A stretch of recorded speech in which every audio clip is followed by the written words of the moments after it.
எனக்கு ஒரு வாய்ப்பு வருது ஒரு காலேஜ்ல ஜாயின் பண்றதுக்கு. நான் வந்து உட்கார்றேன் இன்டர்வியூக்கு.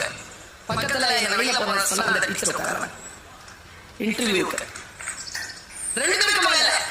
ஆனா என்ன தெரியுமா, நான் PhD 3 முடிச்சிருந்ததுனால 19 ஆண்டுகள் என் பெயர் மேலையும் அவர்கள் பெயர் கீழையும் தான் இருந்தது. அதற்கு பிறகு அவரை துணைத் தலைவராக்கினோம். அவரின் கீழ் நான் 2 ஆண்டுகள் பணி செய்கிறேன். மிக நல்ல பெண். சரி, ஆசிரியர், விரிவுரையாளர், துணை பேராசிரியர், இணை பேராசிரியர், ஒரு கல்லூரியினுடைய தமிழ் துறை தலைவரும் உட்கார.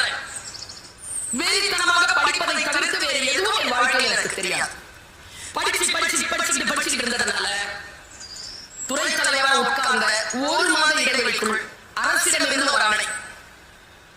உலக தமிழ் சங்கம் என்கின்ற ஒரு அரசு நிறுவனம் இருக்கிறது. அதற்கு உங்களை துணை தலைவராகவும் இயக்குநராகவும் நியமித்திருக்கிறோம்.